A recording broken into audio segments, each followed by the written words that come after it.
mono ta ora? Oh gak ana. Sok bakale. Entek nggo urunan. Ha nggih, seger waras kabeh wong ngumpleng, heeh, karo wong pendem, heeh. Wong gelem delok rene mar wong pirang-pirang ndak nggawa trek piye? Gribur, Ana apa? nggonmu ngamen payu ta ora? Kok ngamen lah? Ana kayane apa ora? Alah, dalan tekok 2000 ngono. Adek nan kok. Ini lho linggih kene. Kok semit. Klemes wong trebar tak idoni-idoni kok rada teles kok. Ana apa? Iki karepku ra ngekeki penggawean kowe. Kayak gawean apa? Tinimbang kowe turut-turut ngamen alung anut karo aku. Engko duwe ta ora? Lho, barang ledek.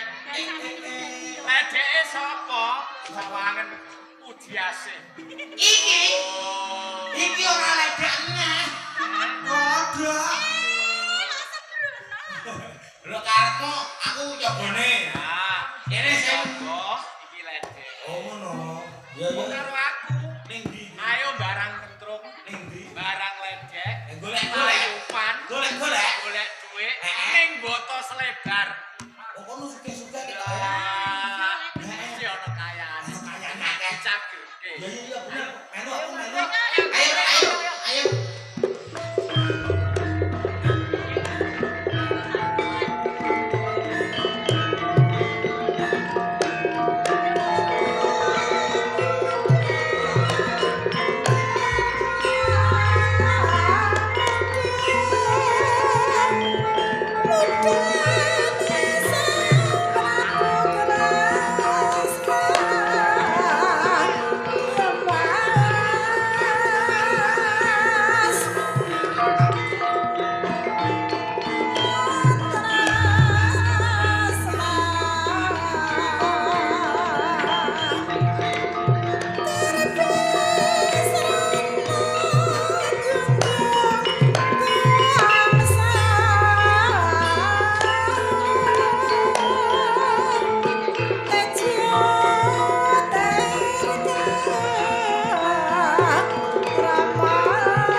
Mas, Brono, wong ngadang jroning dalan. Beneran. Waktu dino iki aku bisa ketemu pawongan loro cacahe. Kok kowe ngandhake kebenaran ketemu kelawan aku? Sopo kowe? Aku kudu tilarso. Kudu tilarso. Banjur sapa kowe sakar? Den masalah yang kumitir. Si sawiji.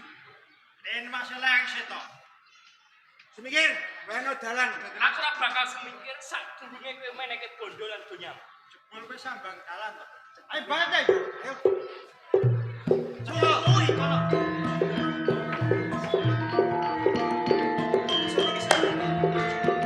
Cek, guys.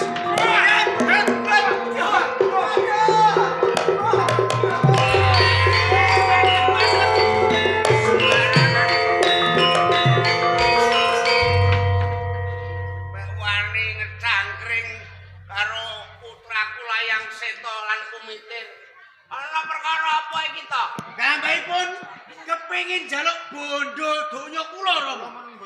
Kampung setunggal niki tok mesti jaluk pripun? Iki sambang dalan. Ceritanyipun kados ngaten. Bajingan tengik kowe. Mboten trima bajingan preman. Wah, preman kok ayune ngono. Preman saniki niku cantik duwe akeh perawatan.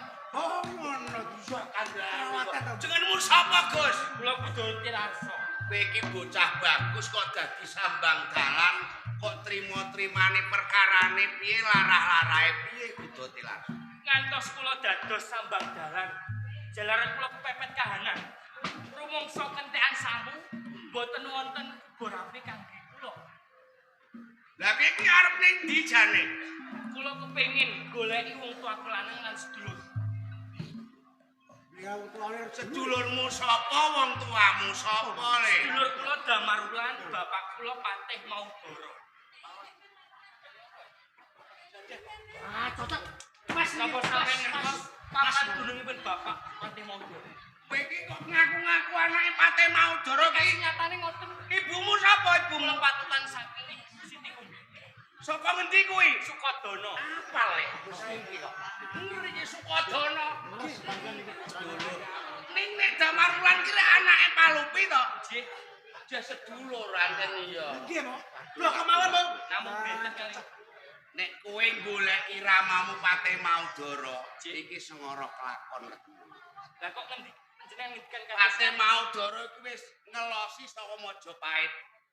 Pati wis anyar ya wis kawak ya iki Patih Lugender.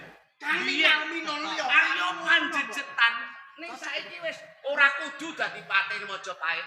Lah kok mboten kudu niku perkawis napa? Wong Majapahit atine elek kok. Tiang-tiang saka Majapahit iku atine elek. Atine elek saya-saya. Nek kowe goleki sedulurmu Damarulan, wektu dina iki wis mati. Mati. Sedulurku Damarulan sedo.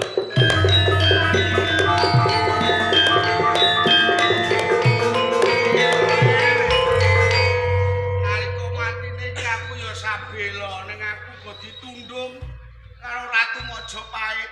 Umpami kahanan wekdal sakmenika sedulur kula Damarulan menika tumekaning pagi.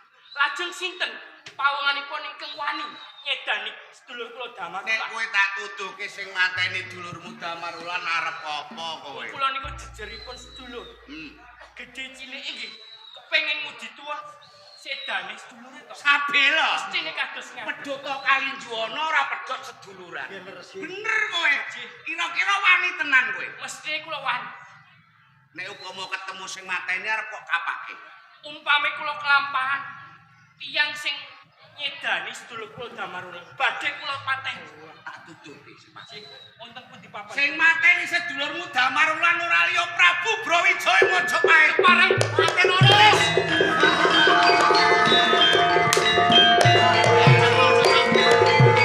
Wong nek pinter ora usah kangelan ngomong tok ngene cair. Terima bersih. Lah iya kandhane kok. Ini mau pripun? Monggo Brawijaya ya Damarulan. Damarulan yo Brawijaya. keker gember ewer-ewer.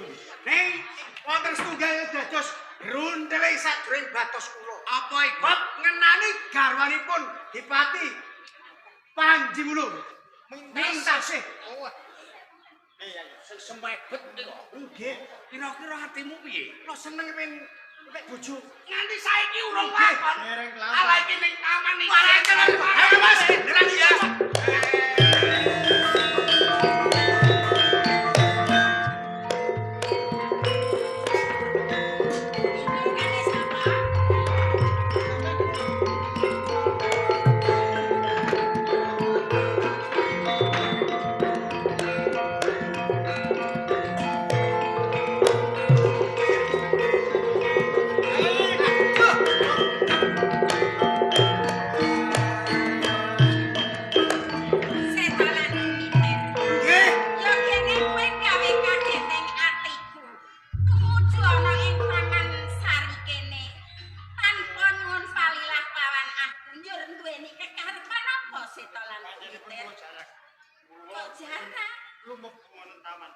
Nek wis mlebu ana ing taman Boto Suleban, njur apa kekarepanmu? Menapa sampean kesupen rikala ingkang garwa nilaraken kabupaten Boto Sleban sak leker gentonge dipun pasrahaken kalian Kanjeng Rama Patih Lugender. Oh, dadi kuwi to. Sak leker gentonge Kadipaten Boto Suleban dipasrahake lawan wong tuamu. manggen Nek wis dipasrahke njur arep napa tumindakmu? kula menika gadahi welas dateng sampean. Lah kok duweni welas karo aku? Nggih napa mboten? Sampun sawetara dangu sampean pun tinggal arep bojone Panji Wulung. Lah gitu. Ya. Wonten mriki wonten pawongan ingkang badhe nembel kasepenipun sampean. Tinimbang sampean nganggur suwe iki ana sing binggaran cocokipun. Kowe anggap garap apa arep kok garap? Setalan kumitir. Rungokke ya, gobok. Pripun? Senajan to aku iki yuswaku wis sepuh. Nanging aku iki ora wong wadon kang salelemeran, ora wong wadon sak sen loro. Aja nganggo sak kepenakmu dhewe. Ora bakal Sampeyan iki apa. bejo lho. Jane bejo. Bejo. Ora Nek sampeyan disenengi layang setoyan punya iki bejo. Sing muda taruna sing rasa. Bang Paji Wulung. Ya ora. Ya prawoso kowe.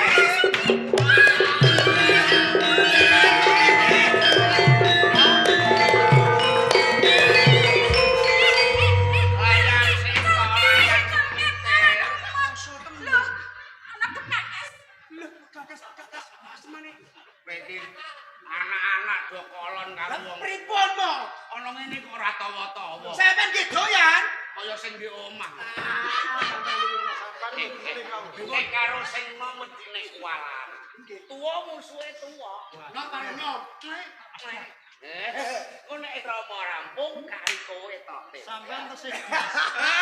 Sampeyan terima glate-glate ya. Ya tesih saged. Cekeli. Nggih.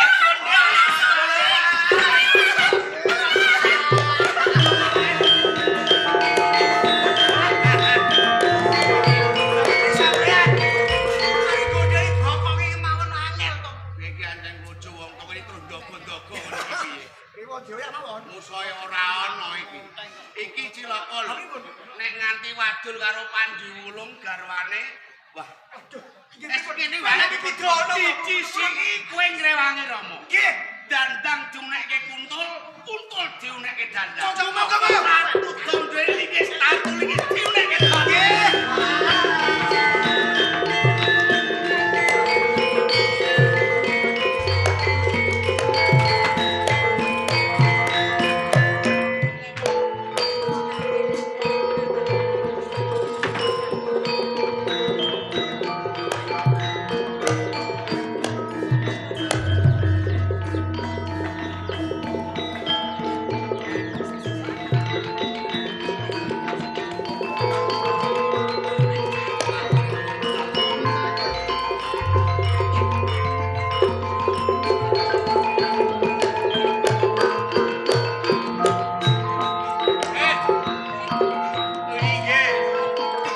Kadang sekolah kecondokan salah sawijining putri kang tak tresnani. Bagus mekaten iki. Kencanamu. Kencanamu. Kancing Adipati. Mesti tak kerasan to sakjroning kesel tak papanke ana ing kabupaten. Botos Botos nek nek Jenengan menika nggadahi tanduk pitakon ingkang kados nggih. Iya. Tertentu kemawon kula menika boten rumaos. Kula menika krasanaken wonten ing Goto Selebar. Amargi menapa?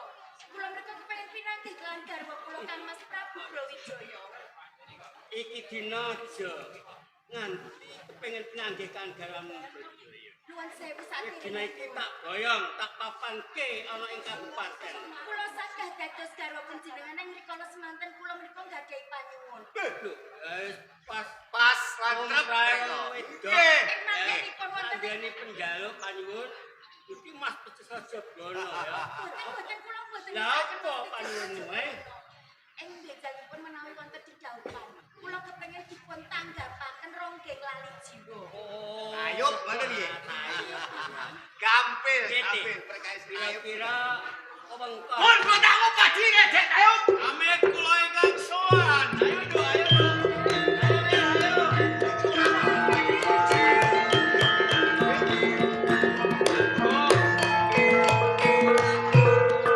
Oh, niki.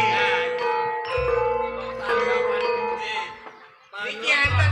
Rasa iki. Enten babonane niki.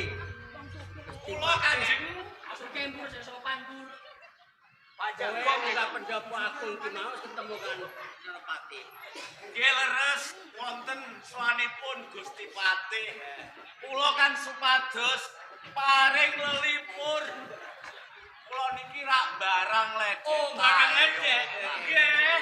Sak bapake lah bener. Wah. 400 mawon. Ojo 400.000 kok ya. Saestu napa? Botos lebar iki godange duwe. Mas Patih niku kok umuk. Lho. Saestu niku wangestokaken jawuh Mas Patih. Upami sampean iki tau 400 gonyang 1.000 ra dari kagene kekne to. Lah niku rak ledekipun. Oh, iki to ledek. Cobi sawang. Tenan. Jebres. Iya. Sinten menika? Atus Persila. Kursilah napa pujiase? Biasa apa? Meja mlebet bener iki ya. Orang tadi sesus. Ah, monggo. Ayo kita. Biro ya.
Gile.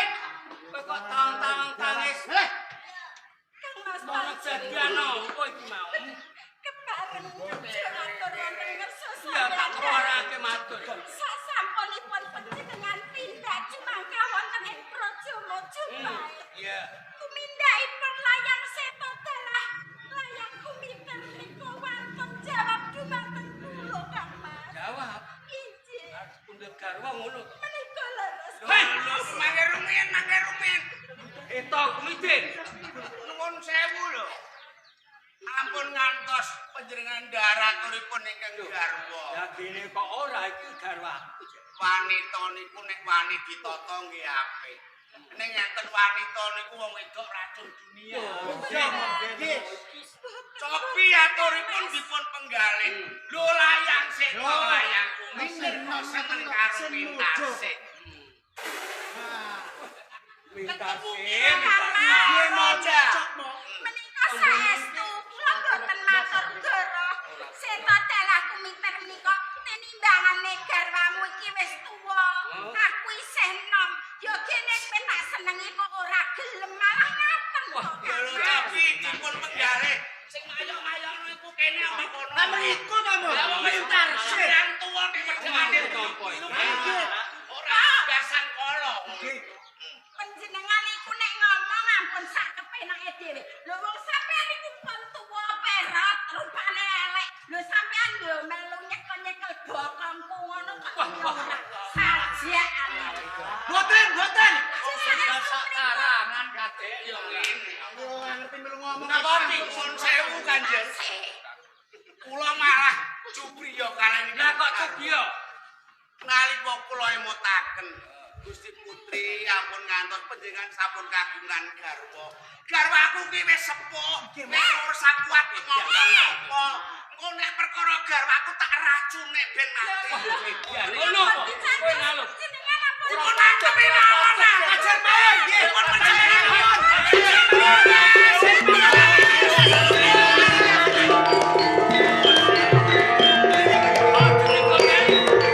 Aja merusui kowe.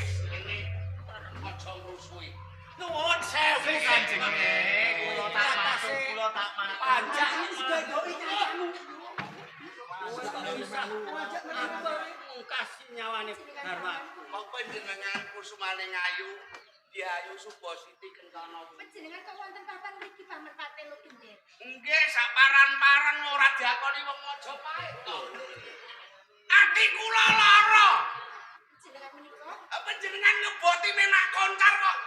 Lah kula tamtu abot koncar napa abot lu gender. Sampeyan abot koncar. Jejak sejang kepoco triya kula Paman. Panjenengan ingkang boten lepat menika Paman Minak Koncar.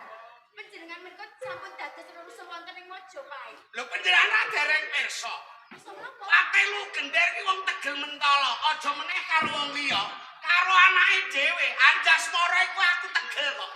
dadi godhong mau nyiduk, dadi banyu mau nyuwek. Aja ngrasani Allah. Aja ngrasani Panjenengan Allah nek menika ana Ji Paman Patelo Gender. Tanggapan kowe iki apa? Atas apa kowe iki? Ya ngapa iki mau? Barang Barang pajak lu. Tayo. recek ayo. Melu ora perkara. Recek direjek.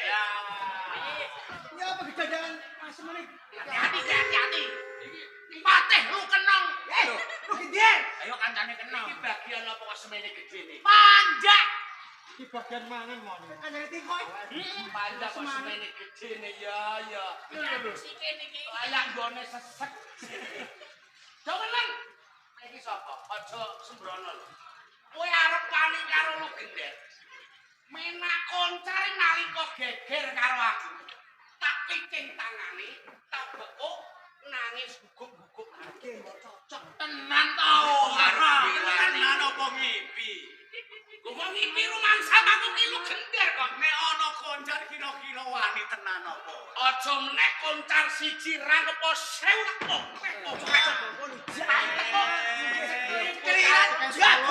Nggih, wetok. Koncar nek dirasani, kala mangsane iki teko ning kene. koncar agapane. Lho tenan, Agapane pisan. koncar.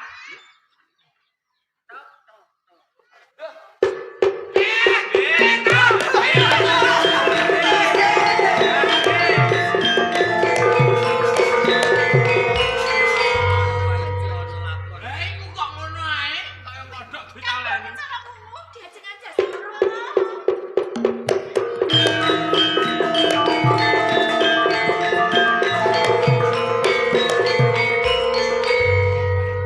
Yai Panji Wulung, Winak Koncar, kok ngantos panjenengan balela mancaing jauh wonten ing kraton Majapahit kapara bradat kusumaning ayu kencana ungu.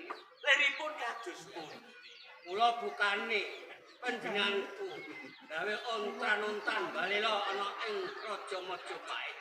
Merga penggalihku ora seneng yen dina iki aku sing dadi andhan ana ing kira ngeten to. Piye Mas Pati? Piyambakipun gadhahi kadang ing Damarulan nika dipun pejahi kan tiyang-tiyang Majapahit sanes di Brawijaya ingkang mejahi. Yo sapa sing matur? Nggih Pak Telu gender kala wau. Pati Mungkin. bener Gadenan. Oh. Yai, Menak kocak. yen Yai mbalela kanthi dasar merga saka ature Patelu Gender. Iya ya. Yen kadange Yai Damarulan disedani Brawijaya. Katuran pirsa ya Yai. Brawijaya ya Damarwulan, Damarwulan ya Brawijaya Yai.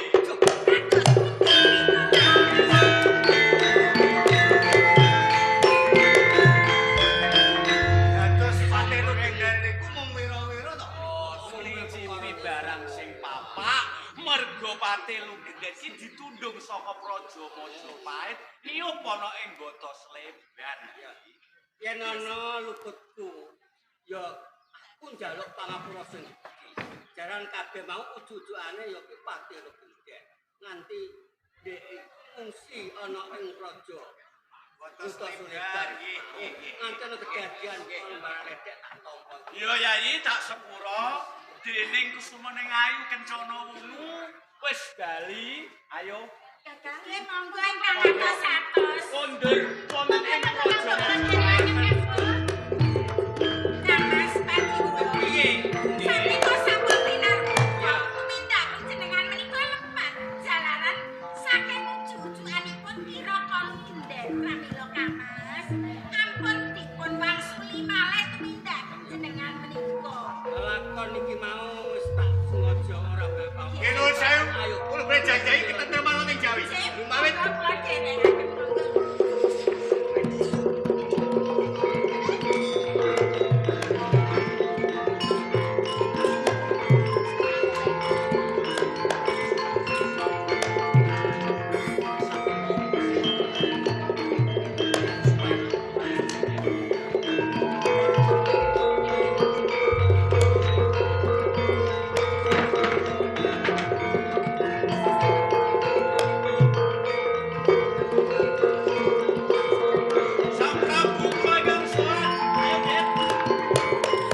Sliramu Anjasmara yen kaya ngono kabeh iki ora luput pandhawane Waito lan kuyangan sing ngrajat diajeng kencanamu ora liya sliramu Ajeng kula kang dadan kan Mas. Mas Erwin. Ampun keladu anggen panjenengan menika duka kelawan kanggo Anjasmara. nanging kasunyatane diajeng sliramu sarimbit kelawan Anjasmara lan paman kunta Nanging estunipun ingkang paring pitulungan dumateng kula menika kanggo Anjasmara dalah kakang Menak Koncar. kang paring pitulung Menika leres. paman Menak Koncar kelawan Anjasmara njur sapa pawan kang wani bradat kelawan sliramu diajeng Ingkang kencanamu kumawani bradat kalian kula menika boten sanes. Adipati Panji Wulung wonten ing Bata Slebar. Bupati Bata Slebar Panji Wulung Paman Koncar Anjasmara desa luput monggo dipun sendali iya ampun kados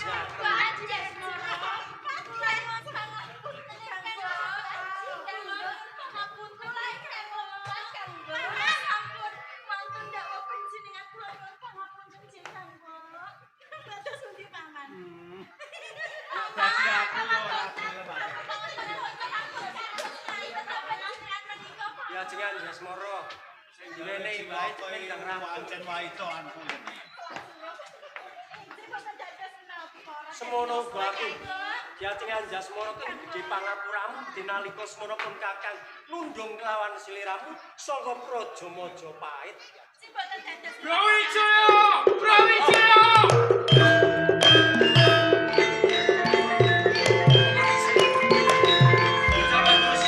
Sapa kang dadi aranmu Aku Kudoti Larsa. Udoti Larsa kowe gaten munggaring Pendhapa Agungmu Majapahit Aku nganti kemapok ning Praja Majapahit.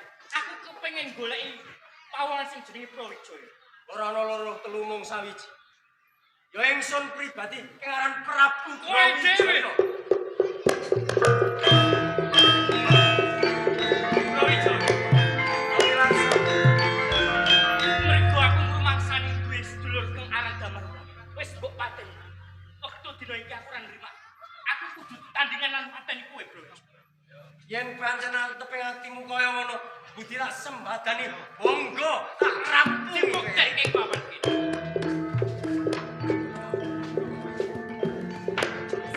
Peap mati ke mati mati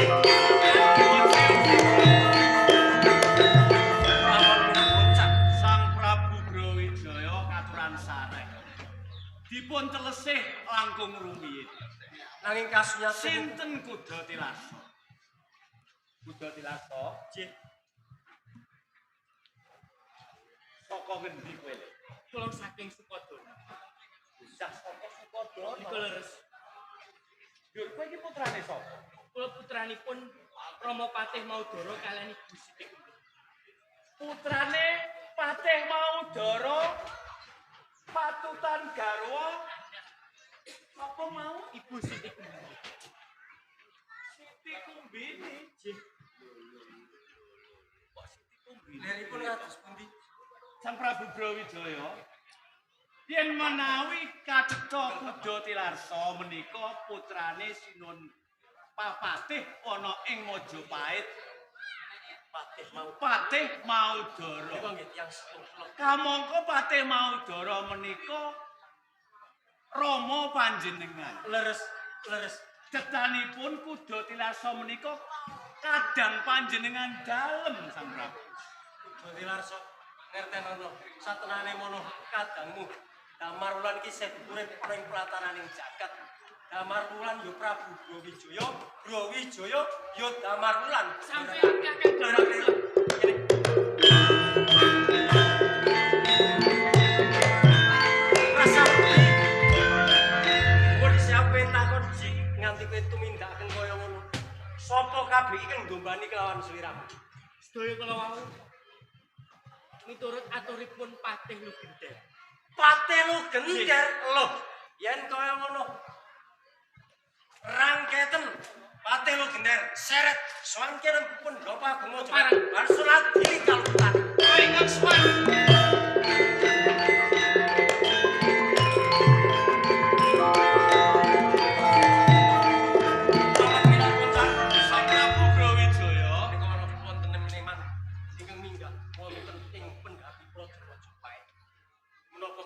kula panjenengan paman kota. Mboten. Mboten to. Menawi ngaten monggo kula aturi murga sinten satosipun. Bocah bagus, nggih kula. Sapa sing dadi jeneng? Kula menak supeno. Bocah saka mendi? Mboten ganti papan belum. Bocah. Nggih. Dur sediamu munggah ana ing pendopo Atu Mojopait. Golek gawe. Oh loro penggawe. Nggih. Sawetara lungguh. Ngestaken. Sang Prabu Paman minak konsar. nem-neman menika ingkang nami Minak Supeno. Minak Supeno. Sedyanipun badhe luru pendamel. Ngaten nggih. Badhe kula purga, paman. Apa kabira kleru ing sira kengaran Minak Supeno? Leres. Tekamu ning Praja Majapahit golek pegawean. Leres. Tegese golek pegawean. Kepengin swita ana ngersaning Prabu Brawijaya. Dados ngaten. Ngerten ana Minak Supeno, ning iki akeh para garwa lan kawula ning Praja Majapahit. Panjenenganku bakal nantu siji mboko siji dening garwaku. Sumangga Diajeng kena wong Iki kula ora sinten. ndak nyilih talinganing riyan. Sliramu wis mirengake yen dina iki ana suwitane Minak Supeno. Kepengin banget swita ning Praja Majapahit. Yen sliramu kepiye, Diajeng? Menawi miturut pamanggih kula nggih Sinuhun Prabu.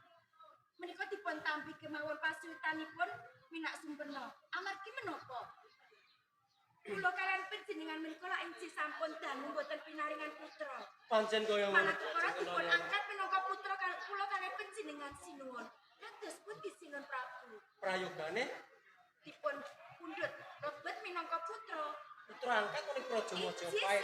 Kaya yen sliramu kepiye? Diajeng kuyengan. Kang Mas Prabu, kula serak sarujuk napa ingkang dados ngendikanipun Kambok kaya Sliramu go sarujuk. Injih Kang Mas. Diwisuda menapa putra angkat ning Praja Majapahit. Yen sliramu dadi Mugi kula. Mugi sarujuk Kang Mas. iya. Yen sliramu kepiye? Diajengan Jasmoro. Nyun pangapunten Kang Mas Prabu Brawijaya. Saderengipun kula menika nyun pangapunten menapa? Kula mboten sarujuk sanget. Nganti sliramu rasa rujuk jalarane opo? Ya. Jalaran Praja Majapahit menika katemben kemawon nembe ayem tentrem Kang Mas. Kaya ngono to. Menawi panjenengan kados pundi paman? Sang Prabu Brawijaya semanten ugi kula mboten sarujuk yen wonten suwitanipun Minak Supeno amargi menapa Minak Supeno menika tiyang saking pundi to? Papan gununge mawon tiyang Kabur Kanginan. Nggih nek sejanipun ala kula amastani wonten dom sumuruping banyu. Mbok menika perangane musuh kang mendha suwita wonten ing Paman Minangkabau. Yektosipun panjenengan menika mboten sarujuk. Nanging kula aturi ngemuti. Rening sedaya para garwa menika kathah ingkang sarujuk. Menawi Minak Supeno menika dipun tampi saya-saya dipun wisuda minangka putra angkat wonten ing Praja Majapahit. Sinaos kados pundi wedal samangke paswitanipun Minak Supeno kula tampi matur nuwun. Jenengan Prabu Kang Mas Brawijaya. Panjen kaya ngono yen Sang Prabu Brawijaya Paman Minangkabau. yen menawi panjenengan tepaken Minak Supeno dipun tampi minangka suwita. Yen menawi wonten cilakane Sang Prabu Brawijaya ampun utuh dumateng kula. Paman Minangkabau.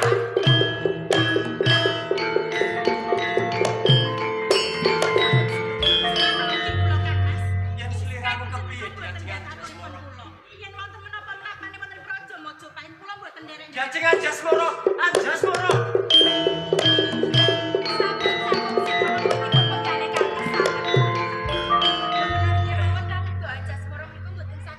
Diajeng kencana wungu paita lan sliramu diajeng.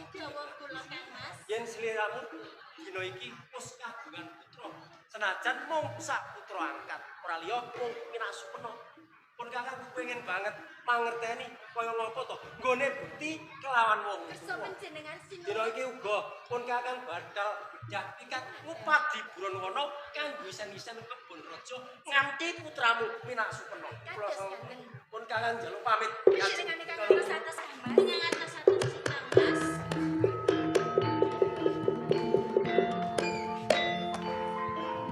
Minas kula sinuwun nak ingsun monggo. Diajak baik tolak.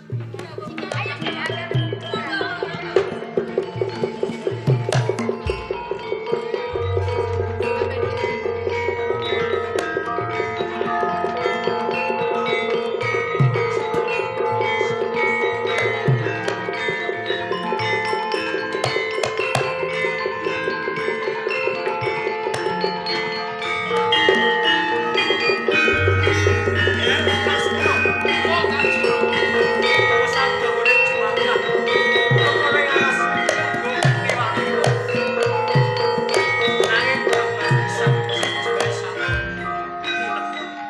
Lajeng kersanipun sinuwun Prabu. Dene kersane para Rama giliran bakal sun kanthi jumangkah maneh lumebu ana ing alas king jero kae. Kados ngaten. Yen kaya ngono dereke para Rama.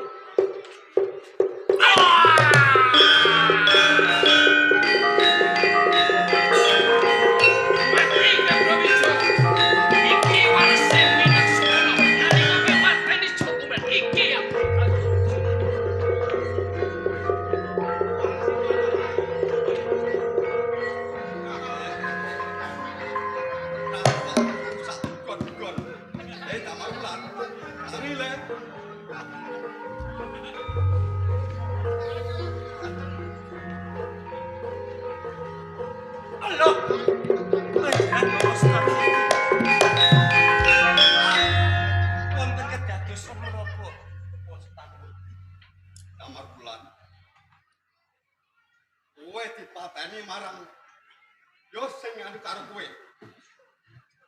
Menak Supeno yo putra siswamu, yo putramu Kula piyambakipun pinak supeno lajeng wedal samangke pinak supeno wonten pundi? ing bucuk ning taman.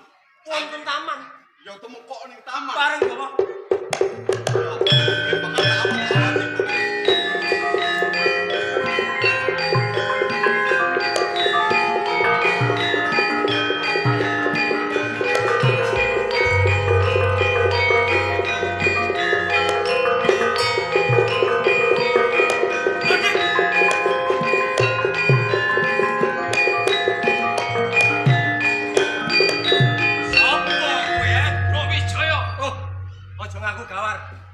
Brawijaya ana loro trumong sawiji.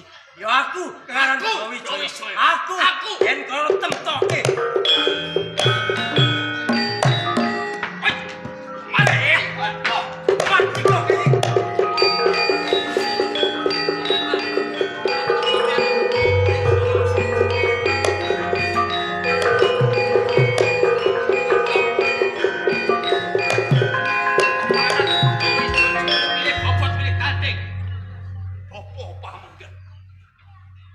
Upama paningalku ki bisa diapusia kaget. Ya, asas kaget. Ngopo mlae? Kula kalah. Gelut. Kalah. Kalah karo Brawijaya. Nggih. Iki wis ditiwancine kowe kudu pancen menang. Kados ngaten. Mula iki pusaka kanggo ngadep iki Kiai Panji. Pusaka kok ompreng iki. Lho kuwi pusaka saka Dewatan kok kados ngaten. Nggih, kula sumingkir. Kula bari ngadepi Brawijaya. Mangga. Nggih, Brawijaya. Ya, kok semua kalah karo kowe. Asliane loncat saka palagan kowe ya. Aku mlunte saka palen langit, aku gek pakon sing jebar kanggo nentoke kowe apa aku sing bakal mati. Yen koyo ana jeng seneng temtoke. Apa pusaka iki? Apa? Iya. Pandeg Brawijaya.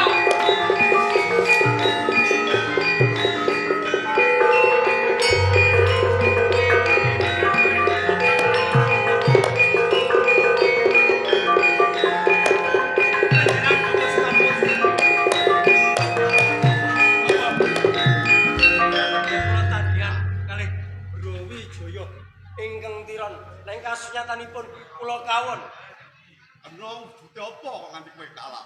Kiai Ompreng. Oh, kaya ngono. Nggih. Kiai Ompreng iki musuhe. Ngirin. Lah niku napa kok? Lho, ya Iros. Ompreng kalah karo Iros. Kiai Ompreng saipun kedahipun Kyai Irus. Iya. Nek ngaten nggih, badhe kula adepi.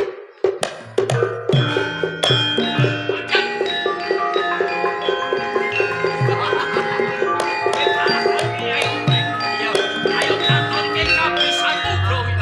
Yo mergo aku durung andar beni pusaka. Ayo, nanging saiki aku wis duwe pusaka. Pusakamu apa? Kyai Irus. Kyai Irus. Iya. Engkal tampakno. Yen kaya ngono, ayo temtoke. Ayo. Iya. Madhep.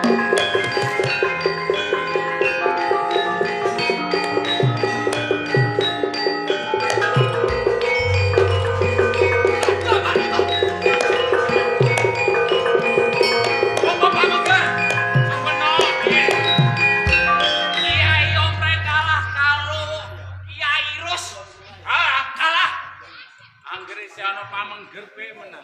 Nyuwun pusaka malih. Wakul. Wola wali kudu lulus sejamu. Wakul. Engko. Aduh. Lho Wijaya. Senajan aku kalah karo Kyai Rus, nanging aku durung kirawan mundur harus sejak jaga karo kowe. Apa kowe duweni pusaka? Isih. Pusakamu. Kyai Wakul. Kyai Wakul. Wakul. Yen kaya ngono tamak ning jajaku. Mantep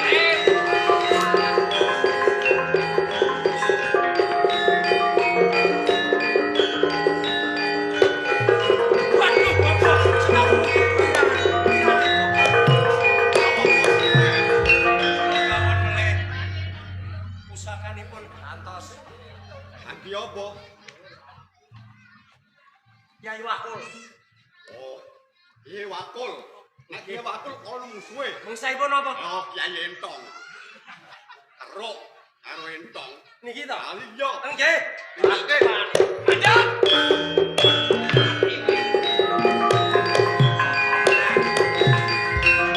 Kyai Wakul kanggo nyirnakne kowe, Bro Wijaya. Aing kabeh iki aku ora wedi. Ora wedi. Iki lho, tampane Kyai.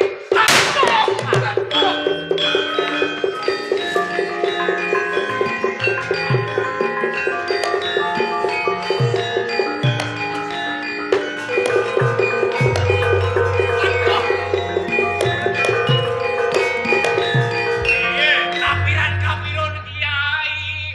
Bro Wijaya duwe pusaka. Pusaka Kyai Entong. Kyai Wakul kalah. Yo, yen pancen pungkasan iki kok Bro Wijaya sing menang, pancen sekti. Sabene pusaka malih. Majapahit cocok dadi duwekmu. Apa niku? Cowek. Lho, cowek. Adepono.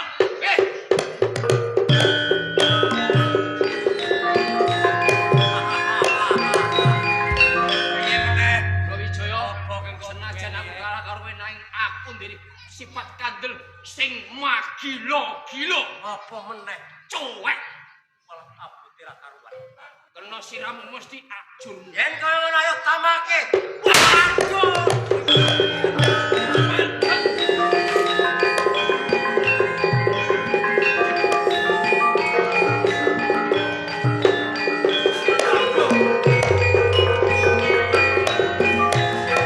Ora balik kabeh kawon. Piyambakipun digentos melih apa? Kyai Coek. Ganti cuek. Nggih. Wah, nek ganti cuek ya uga ana musuhe. Musuhe napa? Ulek-ulek. Pundi? Lho. Tangan-tangan aku langsung minggir saka kene. Ayo maju kowe.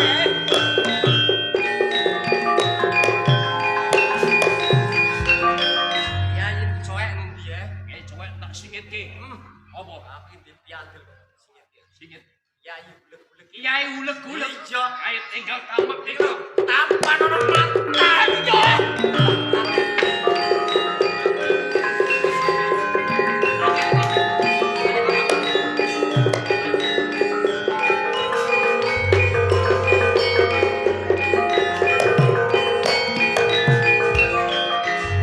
Kang pungkasan Bro Wijaya. Arepmu kepiye? Pusakamu antar pusakaku didu. Endi sing ampuh? Aja kesuwen. Ayo. Matiap!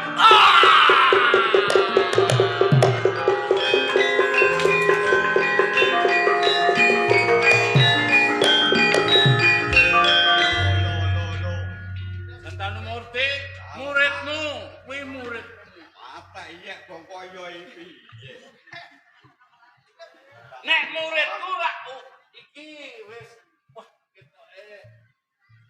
Nek murid-murid ana apa-apane karo murid. Ora ana apa-apane piye. Le, urip le. Urip, Mati. urip, Mati. urip, Mati. mati.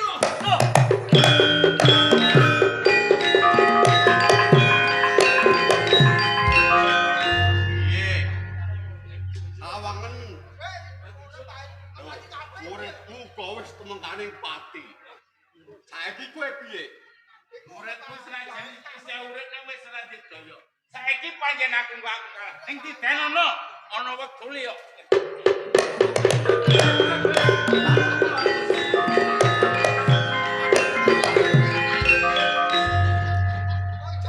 Eloh, malah wis mekaning pati kowe.